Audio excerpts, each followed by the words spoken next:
Hello friends, Radhe Radhe. आप सभी लोग कैसे हैं? आशा करती हूँ कि हमारे श्री हरि विष्णु भगवान की कृपा से आप सभी लोग अच्छे होंगे, स्वस्थ होंगे, मस्त होंगे। तो आज हम आप सभी को उत्पन्ना एकादशी की ढेरों सारी शुभकामनाएं देती हूँ मित्रों। तो आज की वीडियो उत्पन्ना एकादशी की है। उत्पन्ना एकादशी का व्रत हम किस दिन रखेंगे और उत्पन्ना एकादशी किस तारीख को पड़ रही है और उसके क्या क्या नियम होते हैं और एकादशी तिथि कब से प्रारंभ हो रही है, कब समाप्त हो रही है, पारण का शुभ मुहूर्त क्या है, ये सभी चीज़ें आप सभी को इस वीडियो के माध्यम से बताएंगे। तो आप सभी अभी तक यदि हमारे चैनल को लाइक सब्सक्राइब नहीं किया है तो आप जल्द से जल्द लाइक करें, सब्सक्राइब करें और बेल आइकन को प्रेस कर दें ताकि हमारे आने वाले वीडियो का नोटिफिकेशन आप सभी तक सबसे पहले पहुँचे। तो चलिए वीडियो को शुरू करते हैं। तो सबसे पहले हम यही जानेंगे मित्रों 2024 में उत्पन्ना एकादशी कब पड़ रही है और हम किस दिन व्रत रखेंगे। तो उत्पन्ना एकादशी मित्रों ये 26 और 27 तारीख को कुछ लोग दोनों दिन रख रहे हैं और कुछ लोग एक दिन रखेंगे। तो जैसे आपको एक दिन रखना है तो ज़्यादा आपको सुखदमय होगी 26 तारीख को। उदया तिथि में तो दोनों मिल रही है, इसलिए कि ये 26 तारीख को 1:01 से नहीं 1:03 से तिथि एकादशी तिथि प्रारंभ हो रही है और सुबह भोर में 3:47 पर ये समाप्त हो रही है 27 तारीख को। तो दोनों दिन ये उदया तिथि में मिल रही है। तो आप चाहें तो दोनों दिन का व्रत रख सकते हैं, नहीं तो एक दिन का व्रत रख सकते हैं। लेकिन हम जब जो रखेंगे वो बता रहे हैं हम 26 तारीख को रखेंगे। तो आपकी टोटल इच्छा है, जैसे दोनों दिन का रखना चाहें तो एक दिन आप फलाहार से रख लें और एक दिन निराजल का व्रत रख लें, जो आपकी इच्छा हो। और ज़्यादातर लोग 26 तारीख को ही ये व्रत रखेंगे। एकादशी की तिथि आपको बता दिए और एकादशी के नियम क्या होते हैं तो वो आप जान लें। 10वीं तिथि से ही ये नियम फॉलो करना चाहिए। तो ये नियम क्या होते हैं कि एकादशी के दिन हमें झाड़ू पोंछा नहीं करना चाहिए। तो हम एक दिन पहले ही 10वीं तिथि को हम अच्छे से घर में साफ़ सफाई कर लेंगे और बाल धुल लेंगे। हमें एकादशी के दिन कोई भी व्रत हो, हम जिस दिन व्रत रखते हैं उस दिन हमें बाल नहीं धुलने चाहिए, साबुन शैम्पू नहीं लगाने चाहिए और उस दिन हमें झाड़ू पोछा भी नहीं करना चाहिए। ज़्यादा से ज़्यादा हम समय अपने श्री हरि विष्णु भगवान को देना चाहिए और ये सभी नियम हमें एक दिन पहले ही कर लेने चाहिए। नियम को अपनाना चाहिए। कोई भी व्रत हो यदि हम नियम से करते हैं तो हमें पूर्ण फल प्राप्त होता है और यदि हम बिना नियम के जब इच्छा हो तब हम व्रत तो रखेंगे ही, जब मन भात उस समय हम पूजा कर लें। नियम से यदि मुहूर्त में हम करेंगे तो उसका फल हमें और अधिक मिलता है। तो हम शुभ मुहूर्त में ही कोई भी काम हो शुभ मुहूर्त में ही किया जाता है। तो हम एकादशी के दिन सुबह जल्दी से उठना चाहिए, भोर में जल्दी उठें और अपने नित्य कर्मों से निवृत्त होने के उपरांत हम जल्दी से स्नान करें और स्नान करने के बाद स्वच्छ वस्त्र धारण करें और वस्त्र में हम पीले रंग का वस्त्र धारण करें। और जब हम स्नान करेंगे तो स्नान में हमें थोड़ा सा गंगा जल डालकर हमें ज़रूर नहाना चाहिए। यदि नहीं है तो आप थोड़ी सी हल्दी डालकर नहाएं। और यदि आपके आस पड़ोस में नदी तालाब है तो आप नदी तालाब में नहाएं तो उसका और अधिक फल प्राप्त होता है। फिर इसके बाद हम अपने घर में आएंगे और घर के जो मंदिर है जिसमें हम रोज़ाना पूजा करते हैं उसमें हम अपने व्रत का संकल्प लेंगे। संकल्प लेने के बाद फिर हम जहाँ पर अपना भगवान जी की चौकी लगाना चाहें कि वहाँ पर हम थोड़ा सा गंगा जल डालकर क्लीन कर लेंगे, या आप गाय के गोबर से लीप लें या थोड़ा सा गंगा जल डालकर शुद्ध कर लें। करने के बाद फिर हम पीले रंग का वस्त्र बिछाएंगे। बिछाने के बाद पुष्प का या तिल का आसन देकर श्री हरि विष्णु भगवान को हम विराजमान करेंगे। यदि आपके पास लड्डू गोपाल हैं तो हमें उस दिन पंचामृत से स्नान करवाना चाहिए। प्रभु को स्नान करवाएं। यदि आपके पास विग्रह रूप में हैं तो आप उन्हें भाव रूप से, मानसिक रूप से आप स्नान करवाएं। पुष्प की सहायता से या दूर्वा की सहायता से या कुशा की सहायता से आप स्नान करवाएं, विराजमान कर लें। और जब हम ये जैसे बहुत बड़ी एकादशी होती है तो हमें उसमें कलश की स्थापना जरूर करनी चाहिए। तो जैसे कि ये उत्पन्ना एकादशी, जिस दिन एकादशी माता उत्पन्न हुई थी, ये तो सबसे बड़ी एकादशी है, तो हमें इस दिन कलश की स्थापना अवश्य करनी चाहिए मित्रों। तो हम कलश की स्थापना करें। सबसे पहले हम पुष्प या तिल का आसन दें। आसन देने के बाद फिर हम एक लोटा लें। लोटा हो तांबा हो, पीतल हो, कांसा हो, स्टील का लोटा हमें नहीं लेना चाहिए। तो देख सकते हैं हमने यहाँ पर तांबे का लोटा लिया और उसमें फिर हम पूर्ण स्वास्तिक बनाएंगे। स्वास्तिक बनाने के बाद हम कंठ में कलावा बांधेंगे। देख सकते हैं हमने यहाँ पर बांधा है। फिर लोटे में हम सिक्का, सुपारी, लौंग, इलायची, पुष्प, अक्षत, हल्दी की गांठ, ये 5 या 7 चीज़ें लोटे के अंदर डाल देंगे। डालने के बाद हम थोड़ा गंगा जल, शुद्ध जल से कंठ तक भर देंगे। भरने के बाद हम पंच पल्लव लगाएंगे। पल्लव में हम अच्छे से तिलक करेंगे। हल्दी से, कुमकुम से, सिंदूर से तिलक कर दें। करने के बाद फिर हम एक श्रीफल लें। इसमें दीप कलश भी रखा जाता है और श्रीफल भी, जो टोटल आपकी इच्छा है, जो आपकी इच्छा हो वो रख सकते हैं। फिर हम एक चुनरी लेंगे और उसको हम अच्छे से लपेट कर श्रीफल को स्थापित कर देंगे। करने के बाद फिर हम गणेश भगवान को भी विराजमान करेंगे। कोई भी पूजा पाठ हो, जब तक हम गणेश भगवान को नहीं विराजमान करते हैं, गणपति की पूजा नहीं करते हैं, हमारी पूजा संपन्न नहीं मानी जाती है। तो हमने यहाँ पर सुपारी से गणेश जी बनाए हैं। देख सकते हैं गौरी पुत्र गणेश भगवान को विराजमान करेंगे। पुष्प का आसन देकर विराजमान करने के बाद फिर हम एक लोटे में जल लेंगे और सभी को भाव रूप से स्नान करवाएंगे 3 बार। करवाने के बाद फिर हम श्री हरि विष्णु भगवान को पीले चंदन से हम तिलक करेंगे। देख सकते हैं भगवान भोलेनाथ को सफ़ेद चंदन से, ब्रह्मा जी को पीले चंदन से, सभी को तिलक कर देंगे। फिर अपने हम कलश को भी तिलक करेंगे। देख सकते हैं हमने यहाँ पर सिंदूर लगाया है। यहाँ पर हम लोटे में 3 बार टीक दिया और फिर हम गणेश भगवान को भी हम पीले सिंदूर से तिलक किए हैं।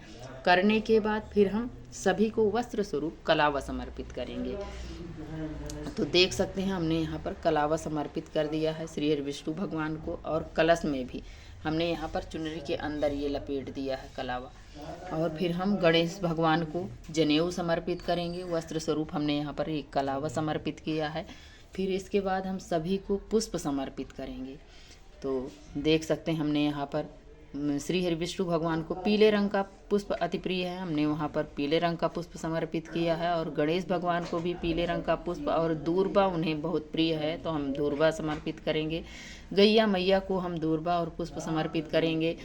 कलश में भी हम पुष्प समर्पित करेंगे। करने के बाद हम दीपक जलाएंगे। दीपक में भी हम पुष्प का आसन देकर हम दीपक प्रज्वलित करेंगे, जो कि हमारे पूजा का साक्षी होता है। बिना अग्निदेव का आवाहन किए कोई भी पूजा पाठ हमारी संपन्न नहीं मानी जाती है मित्रों। तो हम दीपक जलाएंगे। दीपक जलाने के बाद फिर हम भगवान जी को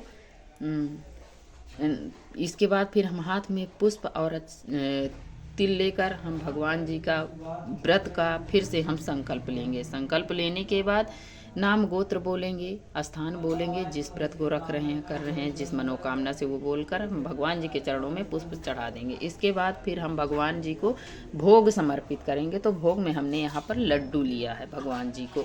श्री हरि विष्णु भगवान को भी लड्डू का भोग लगाएंगे और गणेश भगवान को भी। तो देख सकते हैं हमने यहाँ पर जो श्री हरि विष्णु भगवान को लगाएंगे उसमें हम तुलसी दल डाल दिए हैं। इधर हम गणेश भगवान को लगाएंगे और इसके बाद हम जो भी ऋतुफल है वो ऋतुफल हमने यहाँ पर समर्पित किया है। फिर इसके बाद हम धूप भी प्रज्वलित करेंगे। तो श्री हरि विष्णु भगवान को जो भी भोग प्रसाद लगाएं उसमें हमें जल अनिवार्य है, जल जरूर रखें। और तुलसी दल के बिना भोग हमारे श्री हरि विष्णु भगवान नहीं समर्पित स्वीकार करते हैं, तो हम तुलसी दल भी डालेंगे। और ऋतुफल में भी हमने यहाँ पर तुलसी दल डाल दिया है। इसके बाद हम क्या करेंगे कि इस दिन भगवान को जो भी पूजा पाठ में हमसे त्रुटियां रह जाती हैं, इसके लिए हम दक्षिणा जरूर रखें, जो कि हमारी पूजा को संपन्न कराते हैं। तो हम दक्षिणा जरूर रखेंगे। इसके बाद फिर हम धूप दीप जलाकर भगवान जी की आरती करेंगे। हो सके तो आप अलग से दीपक भी जलाकर आरती कर सकते हैं, नहीं है तो आप इसी को उठाकर भगवान जी की आरती करें। तो सबसे पहले आरती में हम गणेश भगवान की आरती करेंगे, फिर इसके बाद श्री हरि विष्णु भगवान की आरती करेंगे। इस प्रकार से हम एकादशी के दिन श्री हरि विष्णु भगवान का सरल तरीके से हम पूजन करते हैं, उनकी आरती करते हैं। और इसके बाद हम आप सभी को बता दें, जब हम आरती कर लेंगे, करने के बाद फिर हम अपनी पूजा में रही कमियों के लिए हाथ जोड़कर प्रभु से क्षमा याचना करेंगे। हे नाथ, जो भी मुझसे पूजा पाठ में त्रुटियां हो, गलतियां हो, उसको क्षमा करना और मेरी पूजा को निर्विघ्न पूर्ण संपन्न कराना। फिर हम इसके बाद क्या करेंगे कि भगवान जी से इस दिन हमें एकादशी के दिन चावल का निषेध माना जाता है, तो हम चावल नहीं ग्रहण करते हैं और पारण में हम चावल से ही पारण करते हैं। एकादशी के दिन चावल बिल्कुल नहीं खाना चाहिए। और इस दिन हमें किसी को जैसे द्वार पे भिखारी आ जाए तो हमें चावल की भिक्षा नहीं देनी चाहिए, हमें फलाहार करना चाहिए और फल का ही फलाहार उसको भी कराना चाहिए। और इस दिन हमें जितना हो सके उतना भगवान जी का हम भजन करें, कीर्तन करें और द्वादशाक्षर मंत्र का हम जाप करें। जो भी आपको मंत्र आता है वो मंत्र का जाप करें और पूरे दिन हम भगवान जी के चरणों में अपने आप को समर्पित कर दें। और इस दिन हमें चारपाई पर शयन नहीं करना चाहिए, ज़मीन पर शयन करना चाहिए।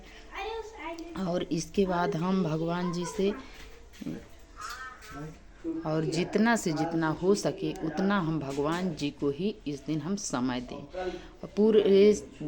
हमेशा तो हम अपने पूरे परिवार को समय देते हैं और जब हम एकादशी का व्रत रखते हैं, श्री हरि विष्णु भगवान का व्रत रखते हैं, तो हमें इस दिन अपने आप को पूरी तरह से भगवान जी के चरणों में समर्पित कर देना चाहिए। इस दिन हमें जितना से जितना हो सके उतना हम दान पुण्य करें।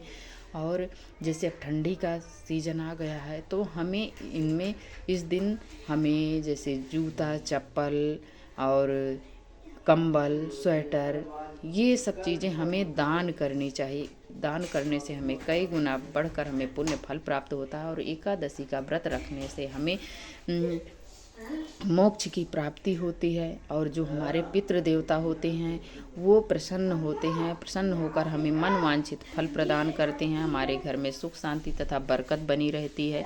एकादशी का व्रत करने से हमारे घर में धन धान्य की कमी कभी नहीं होती है, दरिद्रता का सामना नहीं करना पड़ता है।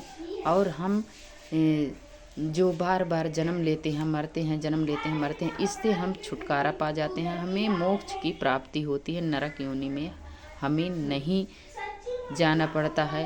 तो ये व्रत हमें ज़रूर करना चाहिए। आप कोई भी व्रत करें या ना करें, लेकिन एकादशी का जो व्रत होता है हमें ज़रूर करना चाहिए। और आप सभी को ये तो पता ही है कि उत्पन्ना एकादशी सबसे बड़ी एकादशी है और सबसे खास एकादशी है, इसलिए कि इस दिन एकादशी माता का जन्म हुआ था और वो भी श्री हरि विष्णु भगवान के शरीर से एकादशी माता प्रकट हुई थी, इसलिए उत्पन्ना एकादशी नाम पड़ा। इस दिन जिस समय वो कन्या प्रकट हुई थी श्री हरि विष्णु के शरीर से, उस समय तिथि थी एकादशी, इसलिए इनका नाम पड़ गया उत्पन्ना एकादशी। तो इसी दिन से एकादशी प्रारंभ हुई थी। तो हमें इस दिन का बहुत खास महत्व है। इस दिन एकादशी ये सबसे बड़ी एकादशी मानी जाती है। जैसे कोई व्रत रखना चाहता है, व्रत उठाना चाहता है तो आप उठा सकते हैं। जैसे कृष्ण पक्ष है चल रहा है तो ज़्यादातर लोग कृष्ण पक्ष में कोई व्रत नहीं उठाते हैं और शुक्ल पक्ष में ही व्रत उठाते हैं। लेकिन जैसे एकादशी का आप व्रत करना चाहते हैं तो आप उठा सकते हैं, इसलिए कि एकादशी माता इसी दिन प्रकट हुई थी, इसलिए आप व्रत उठा सकते हैं। तो ये हो गया। और पारण आपको जैसे करना है तो 27 तारीख को 1 बजे के बाद ही एक पारण किया जाएगा। 1 बजे के पहले हमें नहीं करना है, 1:10 के बाद ही हम पारण करेंगे।